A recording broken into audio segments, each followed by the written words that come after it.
Assalamualaikum. Good morning, students. I hope you are all fine. Myself Anam, and I am instructor of English 6. As you all know that we have total 4 chapter in our English 6 syllabus. We have already covered 2 chapters for the midterm exams, and now we are going to start unit number 3. Unit number 3 is proofreading and editing skills. इस chapter में हम देखेंगे proof reading basically है क्या और editing skills का proof reading में क्या रोल है। यूनिट के ऑब्जेक्टिव्स हैं, ये यूनिट कवर करेगा कि एडिटिंग बेसिकली होती क्या है और एडिटिंग में कौन कौन सी चीज़ें इन्वॉल्व होती हैं, स्ट्रक्चर ऑर्गेनाइजेशन क्या होना चाहिए एडिटिंग के लिए, edit for style and tone और स्टाइल के हवाले से हम किस तरह से चीज़ों को एडिट करते हैं, ठीक है, यानी कि हमारी राइटिंग को। और लास्ट पे द मोस्ट इम्पॉर्टेंट टॉपिक है proof read for spellings, punctuation and grammar. Proof reading and editing skills, ठीक है।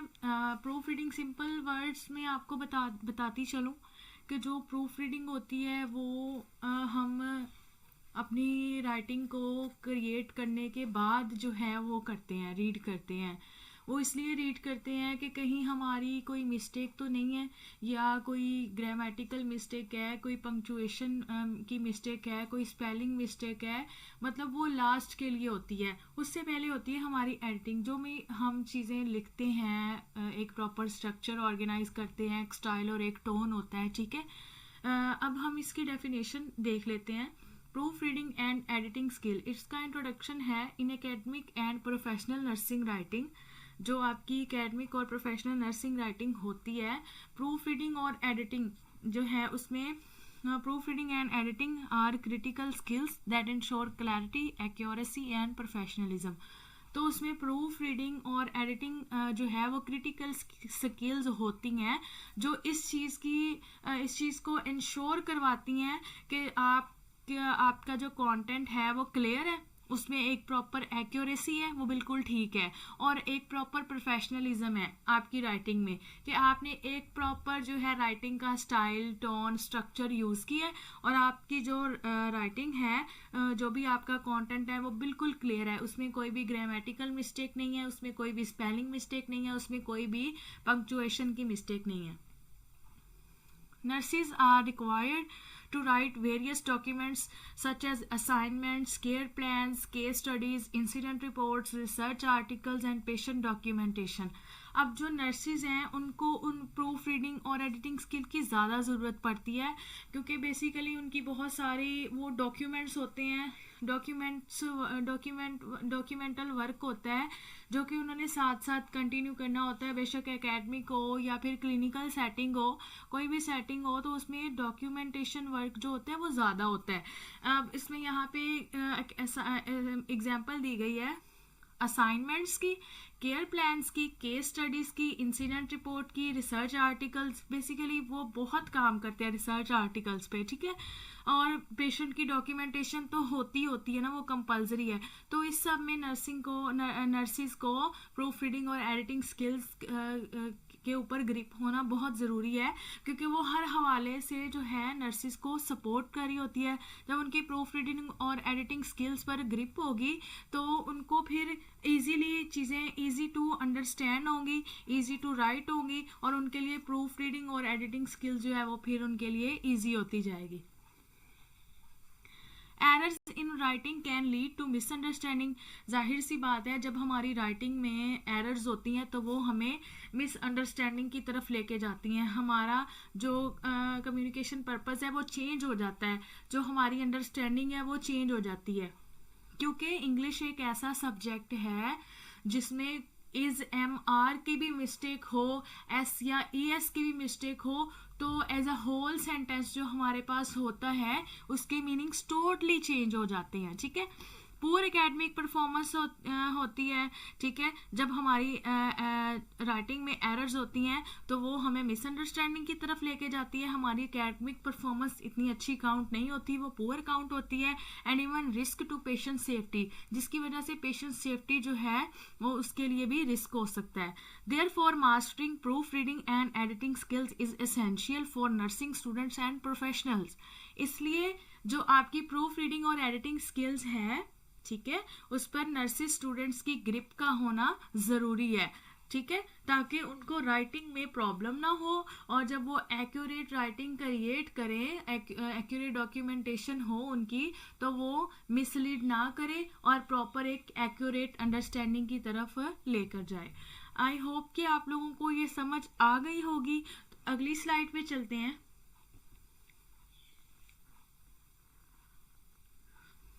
अब हम देखते हैं एडिटिंग क्या है।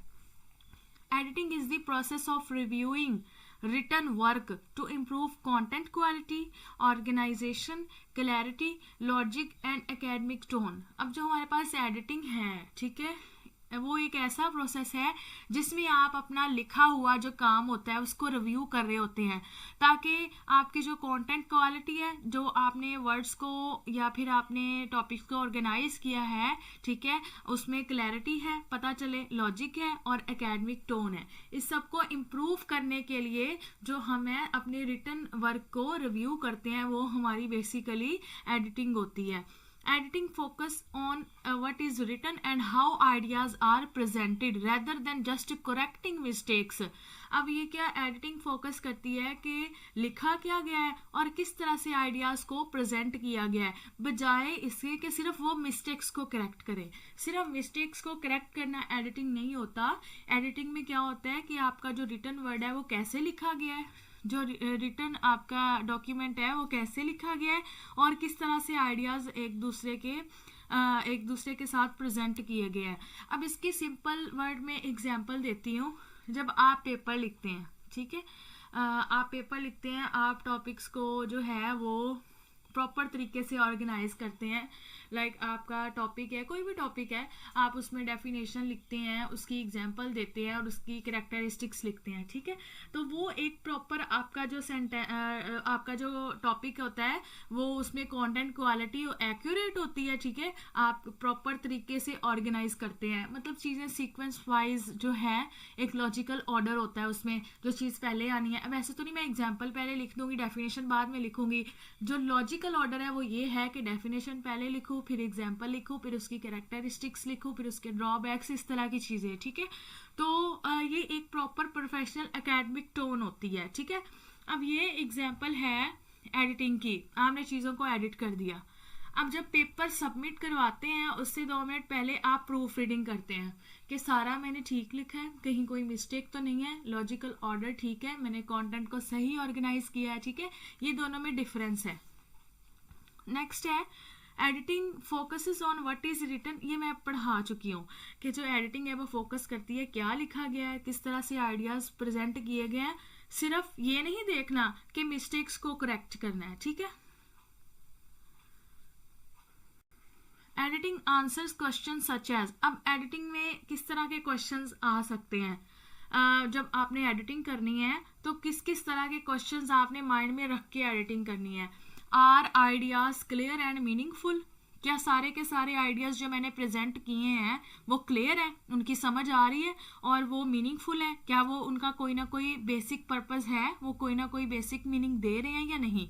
Is the information accurate and relevant. क्या जो मैंने इंफॉर्मेशन इकट्ठी की है, जो मैंने लिखी है, क्या वो बिल्कुल दुरुस्त है और टॉपिक के रेलिवेंट है, टॉपिक से मिलती जुलती है, क्या कहीं वो टॉपिक से हटके तो नहीं है।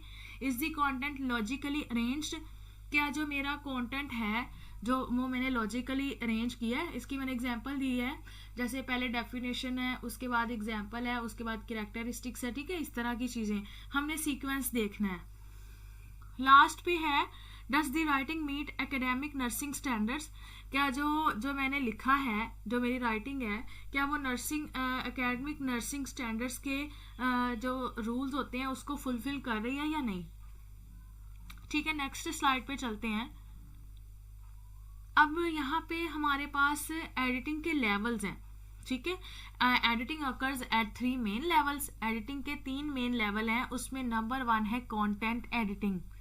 कंटेंट एडिटिंग क्या होती है कि हमने कंटेंट को प्रॉपर तरीके से एडिट करना होता है। This ensures that the information is accurate, relevant and complete.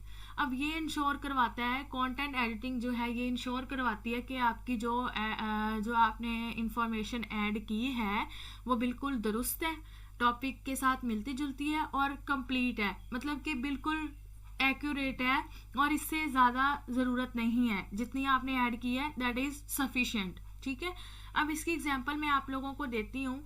Nurses should monitor patients, ठीक है, एडिटेड फॉर कंटेंट। अब टॉपिक है नर्सिस शुड मॉनिटर पेशेंट, ये सेंटेंस है कि नर्सिस को पेशेंट को मॉनिटर करना चाहिए, लेकिन जब मैं कंटेंट के हवाले से एडिटिंग करूंगी तो मैं इस तरह से नहीं करूंगी, मैं अपने कंटेंट को मीनिंगफुल बनाऊंगी, ठीक है, और बिल्कुल प्रोफेशनल टोन में उसको सेट करूंगी। ठीक है। तो एडिटिंग फॉर कंटेंट है, मैं किस तरह से एडिटिंग करूंगी, सेंटेंस का लेवल देख लें आप लोग। Nurses should continuously monitor patients vital sign, कि नर्सिस को कंटिन्यूसली जो है पेशेंट के वाइटल साइंस को मॉनिटर करना चाहिए, चेक एंड बैलेंस करती रहे वो, इंक्लूडिंग उसमें ब्लड प्रेशर इंक्लूड होता है, पल्स उनकी आती है, टेम्परेचर आता है और उनका रेस्पिरेटरी रेट आता है, to identify early sign of deterioration, के जो खतरे के जो पहले साइंस हैं उनको आइडेंटिफाई करने के लिए। ठीक है, ये हेल्प आउट करता है। अब जो एडिटेड वर्जन है ये बेस्ट है या ये simple nurses should monitor patient ये बेस्ट है? डेफिनेटली जो एडिटेड वर्जन है वो डेप्थ ऐड कर रहा है, ठीक है, और वो बिल्कुल एक एक्यूरेट और प्रोफेशनल तरीके से सेंटेंस अरेंज किए गए हैं। लास्ट लाइन है स्लाइड की, the edited version adds depth. जो मेरे पास एडिटेड वर्जन है वो डेप्थ शो कर रहा है, एक्यूरेसी शो कर रहा है, रेलिवेंस और प्रोफेशनलिज्म शो कर रहा है। आप लोगों को यहाँ तक समझ आ गई होगी। नेक्स्ट स्लाइड पे चलते हैं।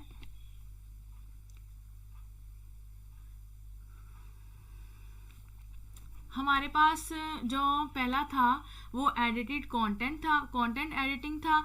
जो हमारे पास सेकंड लेवल है एडिटिंग का, हमारे पास सेकंड लेवल है स्ट्रक्चरल एंड ऑर्गेनाइजेशनल एडिटिंग। ठीक है, this level ensures that ideas flow logically from introduction to conclusion. अब ये शो करता है कि ये इंश्योर करवाता है, स्ट्रक्चरल और ऑर्गेनाइजेशनल एडिटिंग है ये इंश्योर करवाती है कि जो आइडियाज़ है वो लॉजिकली हैं, ठीक है, बिल्कुल लॉजिक के मुताबिक आपने जो आइडियाज़ हैं उनको अरेंज किया है, यानी कि इंट्रोडक्शन से ऑनवर्ड आप कंक्लूजन तक सही जा रहे हैं। ठीक है, एडिटिंग फॉर स्ट्रक्चर इंक्लूड। अब इसमें कौन कौन सी चीज़ें होती हैं स्ट्रक्चर को, जब आपने स्ट्रक्चर देखना होता है प्रॉपर, तो उसमें कौन कौन सी चीज़ें इंक्लूड होती हैं? सबसे पहले क्लियर इंट्रोडक्शन होना चाहिए, उसके बाद वेल डेवलप्ड बॉडी पैराग्राफ्स होने चाहिए जो आपके टॉपिक को सपोर्ट कर रहे हो। उसके बाद लॉजिकल सीक्वेंस होना चाहिए आइडियाज़ का, कि जो आइडिया जिस तरह आएगा आपने उसी तरह उसको एक्सप्लेन करना है, कि सबसे पहले पहला आइडिया है, फिर उसके बाद दूसरा, फिर तीसरा, फिर चौथा। हमने ये नहीं करना कि एंड वाली चीज़ को दरमियान में ले आए, दरमियान वाली को लास्ट पे ले आए, ठीक है, या पहले वाली को एंड पे ले जाए, एंड वाली को दरमियान में ले आए। ठीक है, जिस तरह चीज़ें होती हैं हमने उसी तरह ही लिखनी है। स्ट्रॉन्ग कंक्लूजन होना चाहिए आपका, और आपके पैराग्राफ्स में यूनिटी होनी चाहिए जो आपके टॉपिक्स को सपोर्ट कर रही है। ठीक है, नेक्स्ट स्लाइड पर चलते हैं। अब इसकी एग्जांपल है, नर्सिंग एग्जांपल है। जो हमारे पास पुअर स्ट्रक्चर है वो क्या है? Infection control is important, hand washing reduces infection, nurses wear gloves. ठीक है, जो इसका मतलब है इन्फेक्शन जो है वो इन्फेक्शन कंट्रोल है, उसको उस पर कंट्रोल करना ज़रूरी है। हैंड वॉशिंग जो है इन्फेक्शन को रिड्यूस करने में हेल्प करती है। ठीक है, नर्सिस को ग्लव्स पहनने चाहिए। अब जो एडिटिंग वर्जन है, डेफिनेटली ये सेंटेंस तो ठीक है, लेकिन ये प्रॉपर एक प्रोफेशनल नहीं है, एडिटेड वर्जन नहीं है ये। जब मैं इसको प्रॉपर एक एक्यूरेट वे में लिखूंगी, मैं किस तरह लिखूंगी? यहाँ पे एडिटेड वर्जन है जो कि इम्प्रूव्ड स्ट्रक्चर है। Infection control is a fundamental responsibility of nurses. जो इन्फेक्शन कंट्रोल है वो फंडामेंटल रिस्पॉन्सिबिलिटी है नर्सिस की।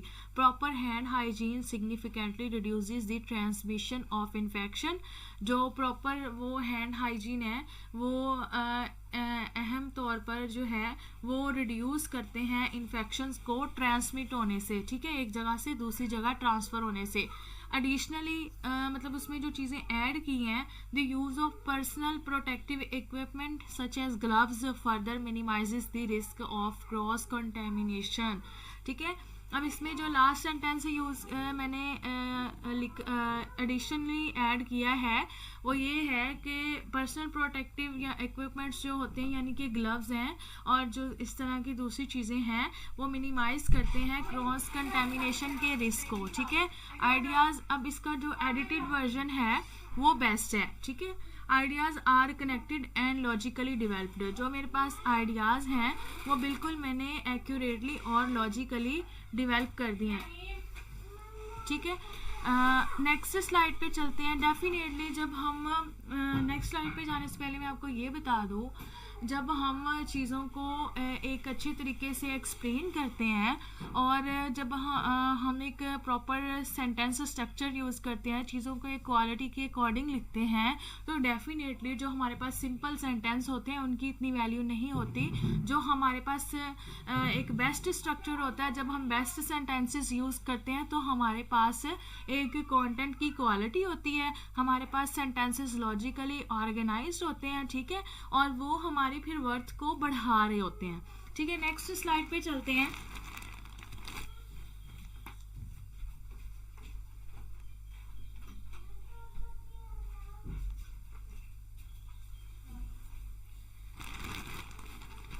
ठीक है, अब हमारे पास नंबर 3 है, थर्ड लेवल है, editing for coherence and unity.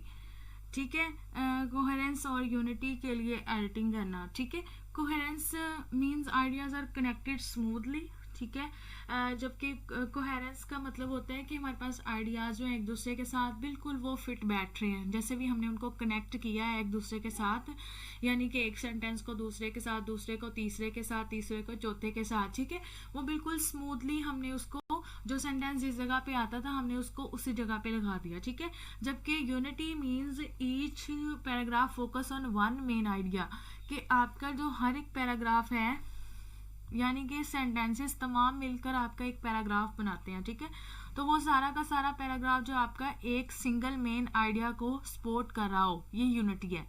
अब ऐसे नहीं करना कि एक सेंटेंस मैंने ऊपर बात कायदे आज़म की है, नीचे मैंने इलामा इकबाल के बारे में लिख दिया है। ठीक है, तो वो यूनिटी नहीं होगी, कोहेरेंस नहीं होगा, और जो मेरा कंटेंट है वो प्रॉपर एक टॉपिक को सपोर्ट नहीं कर रहा होगा, ना उसमें कोहेरेंस होगा और ना ही उसमें यूनिटी होगी। ठीक है, इसलिए इन दोनों चीज़ों का ख्याल रखना ज़रूरी है।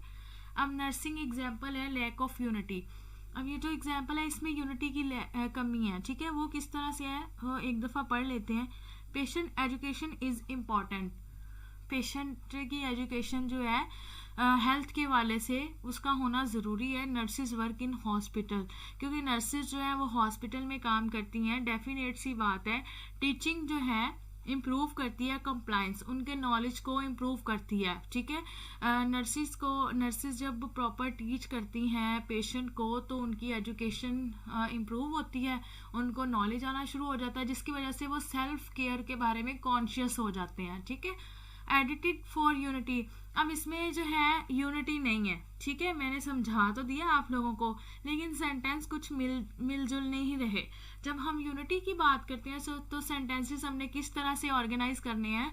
Patient education is essential nursing responsibility that improves treatment compliance and health outcomes, कि जो पेशेंट एजुकेशन है वो ज़रूरी है, नर्सिंग की रिस्पॉन्सिबिलिटी है। ठीक है, पेशेंट को एजुकेट करना नर्सिस की रिस्पॉन्सिबिलिटी है, जो कि इम्प्रूव करती है ट्रीटमेंट कंप्लायंस को और हेल्थ आउटकम्स पॉजिटिव आते हैं।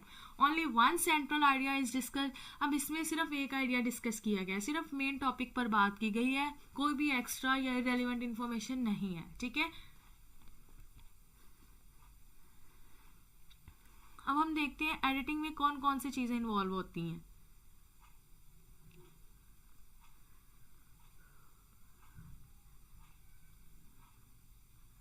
Editing for style and tone, academic style in nursing writing. Nursing writing must be, nursing writing है उसको फॉर्मल होना चाहिए, मतलब उसमें स्लैंग वर्ड्स नहीं होने चाहिए, हमारे कोई भी इनफॉर्मल वर्ड्स नहीं होने चाहिए, बिल्कुल एक्यूरेट और फॉर्मल वर्ड्स होने चाहिए। हमारे पास ऑब्जेक्टिव टोन होती है, ठीक है, यानी कि हमने किसी भी चीज़ को सपोर्ट नहीं करना होता, किसी भी चीज़ को हमने मतलब कि किसी भी चीज़ के हमने अगेंस्ट नहीं जाना होता, हमने ऑब्जेक्टिव टोन यूज़ करनी होती है। जो बात है एक्यूरेट वो मतलब हमने वर्ड्स में एक्सप्लेन करनी है। एविडेंस बेस्ड होनी चाहिए, मतलब उसका कोई ना कोई प्रूफ होना चाहिए। प्रिसाइज होनी चाहिए, बिल्कुल मुख्तसर, ठीक है। क्लियर और कंसाइज होनी चाहिए, बिल्कुल क्लियर, दुरुस्त और कम होनी चाहिए। अच्छा जी, एडिटिंग फॉर स्टाइल इन्वॉल्व्स। अब स्टाइल में कौन कौन सी चीज़ें होती हैं? रिमूविंग इनफॉर्मल एक्सप्रेशंस, हमने इनफॉर्मल एक्सप्रेशंस को रिमूव करना है, मतलब कोई भी स्लैंग वर्ड या कोड वर्ड हमने यूज़ नहीं करने जो बेसिकली हम फ्रेंड्स के साथ अपनी कन्वर्जेशन करते हैं। जैसे नीचे वाली स्लाइड में भी यही है कि स्लैंग और कॉन्ट्रैक्शंस हमने यूज़ नहीं करनी। जैसे हम फ्रेंड्स के साथ, कलीग्स के साथ बात कर लेते हैं, हमने बिल्कुल प्रोफेशनल वे में टोन यूज़ करनी है। थर्ड पर्सन यूज़ करेंगे। जो हमारे पास है सेंटेंसेस जो हैं हम वो थर्ड फॉर्म में लिखेंगे, ठीक है। अब थर्ड पर्सन प्रोनाउंस को ही, शी, इट, दे, इस तरह की चीज़ें होती हैं, ठीक है। अच्छा जी, उसके बाद है लास्ट है डिसिप्लिन स्पेसिफिक टर्मिनोलॉजीज होनी चाहिए कि मतलब जो भी हमारा डिसिप्लिन हमें बता रहा है, जो हमारे पास टर्मिनोलॉजीज हैं वो हमने वही यूज़ करनी है।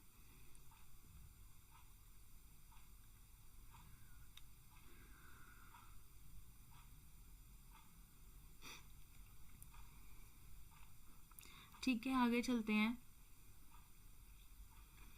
अब हमारे पास है एक पुअर स्ट्रक्चर है, इनफॉर्मल स्ट्रक्चर है, जो कि एक प्रॉपर नहीं है।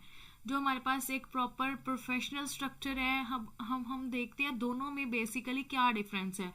The nurse messed up the injection, कि जो नर्स है उसने इंजेक्शंस के साथ जो है कोई गड़बड़ की है, ठीक है।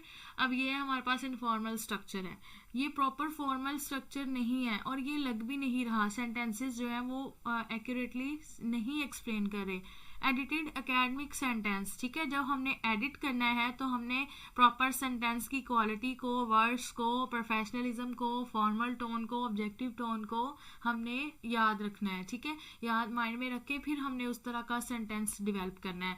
तो जो एकेडमिक सेंटेंस है वो क्या है? The nurse incorrectly administered the injection, कि जो नर्स है उसने इंजेक्शन को प्रॉपर एडमिनिस्टर नहीं किया, उसने इनकरेक्ट एडमिनिस्टर किया है, ठीक है। तो डेफिनेट सी बात है, जो हमारे पास इनफॉर्मल स्ट्रक्चर है दैट इज टोटली रॉन्ग। जो हमारे पास एकेडमिक सेंटेंस है दैट इज हाईली रिकमेंडेड, ठीक है, क्योंकि इसका सेंटेंस स्ट्रक्चर ठीक है, हमने इसमें ऑब्जेक्टिव टोन यूज किया है, बिल्कुल क्लियर है, कंसाइज है और हमारे पास फॉर्मल सेंटेंस है, ठीक है।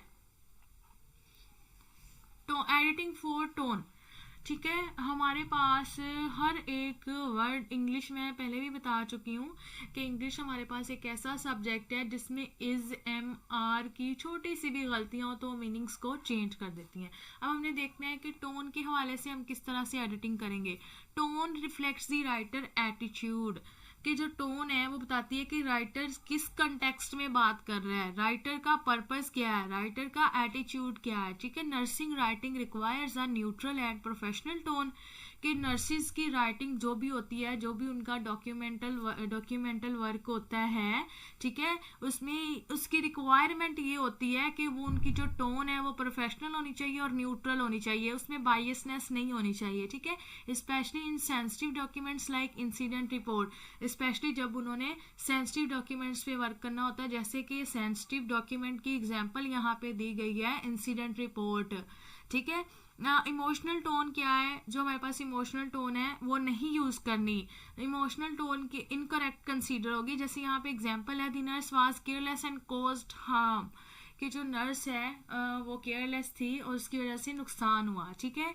ये इस तरह की इमोशनल टोन नहीं यूज़ करनी, हमने प्रोफेशनल टोन यूज़ करनी है जो कि करेक्ट कंसीडर्ड होती है।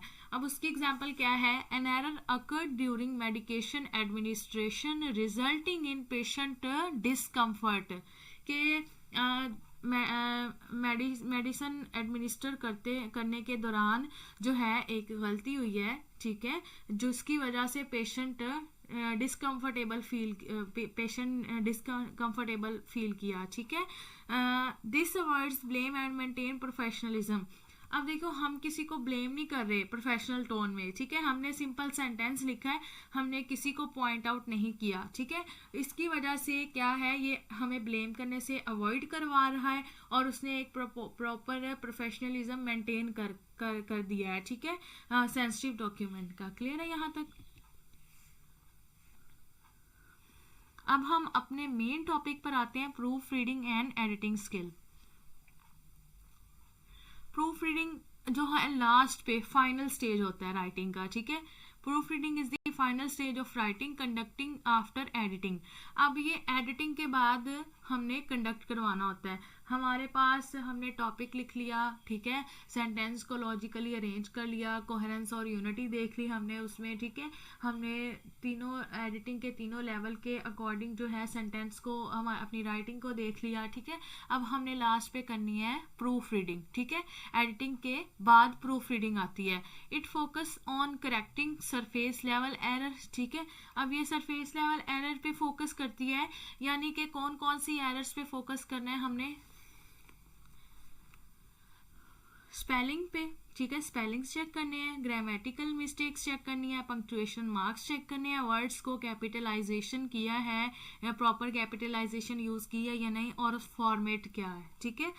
प्रूफ रीडिंग इंश्योर करवाता है that the document is error free and polished. Proof reading बताती है, ये क्लियरिटी देती है कि जो आपका डॉक्यूमेंट है वो एरर फ्री है, उसमें कोई भी गलती नहीं है और बिल्कुल पॉलिश्ड है, मतलब कि बिल्कुल ठीक है, ठीक है। प्रूफ रीडिंग के जो की एरियाज हैं उनको देख लेते हैं। उसमें सबसे पहले है स्पेलिंग एक्यूरेसी। स्पेलिंग बहुत आपने कॉन्शियसली लिखने हैं, क्योंकि स्पेलिंग्स जो है वो मीनिंग्स आपका चेंज कर देते हैं। जैसे मैंने पहले एग्जांपल दिया है कि एस या ई एस का ओमिशन एडिशन या फिर इज एम आर की रिप्लेसमेंट जो है वो भी स्पेलिंग्स के मीनिंग्स को, वो भी सेंटेंस के मीनिंग्स को टोटली चेंज कर देती है, ठीक है। स्पेलिंग एक्यूरेसी का होना जरूरी है। Incorrect spelling can change meanings in nursing, के जो इनकरेक्ट स्पेलिंग होते हैं वो मीनिंग्स को चेंज करने की सलाहियत रखते हैं, ठीक है। एग्जाम्पल है, यानी कि डज है एक और डोज है, ठीक है। पेशेंस है और पेशेंट है, ठीक है। एक डज है और एक डोज है, एक पेशेंस है और एक पेशेंट है। Before proof reading, proof reading से पहले आपने सेंटेंस क्या लिखा था, the nurse gave the dose to the patients, ठीक है।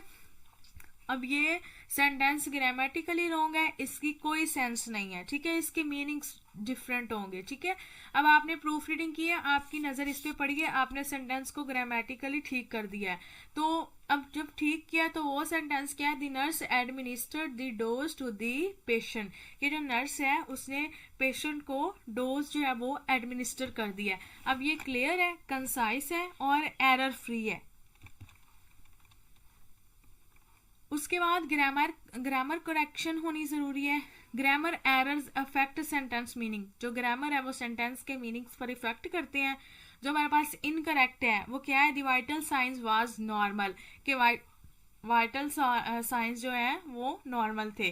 जो करेक्ट हमारे पास सेंटेंस है वो क्या होना चाहिए, the vital sign were normal, signs के साथ वर आएगा, ठीक है। पंक्चुएशन का यूज करना जरूरी है, क्योंकि ये जरूरी होती हैं। पंक्चुएशन इंश्योर करती है क्लैरिटी को और प्रॉपर इंटरप्रिटेशन को, आपकी अंडरस्टैंडिंग क्लियर हो, ठीक है। इनकरेक्ट सेंटेंस जो है, after medication administration the patient slept, के मेडिकेशन के बाद जो है वो पेशेंट मेडिकेशन एडमिनिस्टर किया है तो पेशेंट सो गया, ठीक है। करेक्ट जो हमारे पास है, जब हमने पंक्चुएशन यूज करनी है आफ्टर मेडिकेशन एडमिनिस्ट्रेशन, यहाँ पे सेंटेंस खत्म हो गया, ठीक है, या एक बात खत्म होगी तो नेक्स्ट जो है कंटिन्यू करने से पहले हम कोमा लगाएंगे, द पेशेंट स्लेप्ट, और लास्ट पे हम लगाएंगे फुल स्टॉप। तो this sentence will be considered correct. अच्छा जी, कैपिटलाइजेशन देखनी है। Capital letters are used for sentence beginning. जब हम सेंटेंस को स्टार्ट करते हैं तो पहला वर्ड हमेशा ही बड़ा आता है, ठीक है। प्रॉपर नाउन्स उनका बड़ा आना है, ठीक है, बड़ा इनिशियल लेटर बड़ा आएगा। प्रोफेशनल टाइटल्स व्हेन अप्रोप्रिएट, ठीक है। प्रोफेशनल टाइटल्स के बारे में हमने देखना है, ख्याल करना है जब ज़रूरी हो। इनकरेक्ट है द नर्स रिकॉर्डेड फाइंडिंग्स, ठीक है।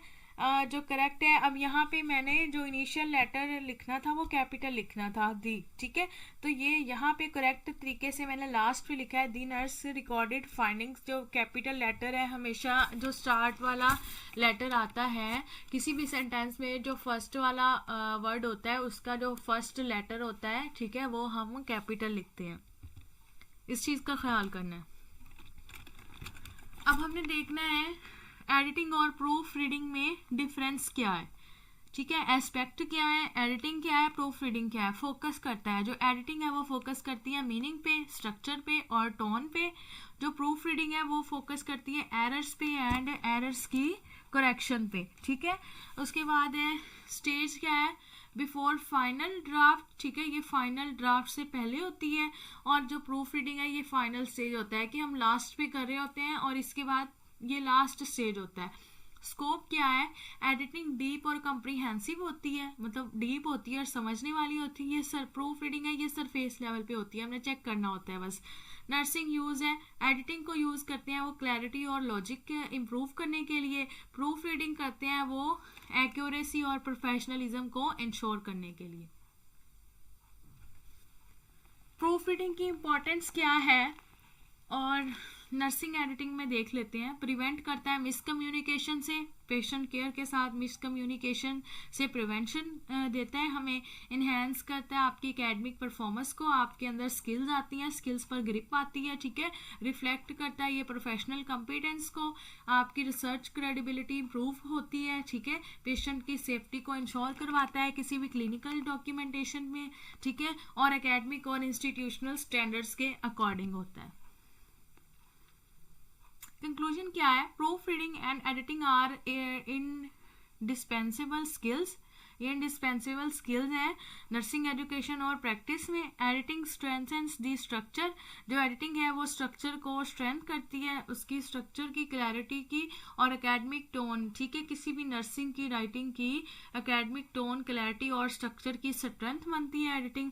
जबकि प्रूफ रीडिंग इंश्योर करवाती है ग्रामेटिकल एक्यूरेसी और एरर फ्री प्रेजेंटेशन, ठीक है। Together these skills enhance effective communication. अब दोनों जब ये साथ होती हैं तो ये बताती हैं कि आपकी कम्युनिकेशन इफेक्टिव है, आपके प्रोफेशनल स्टैंडर्ड्स आपने होल्ड किए हुए हैं और कंट्रीब्यूट किया आपने सेफ और हाई पेशेंट क्वालिटी केयर को। आपका यूनिट नंबर जो है 3 है proof reading and editing skills, वो कंप्लीट हो चुका है बेटा।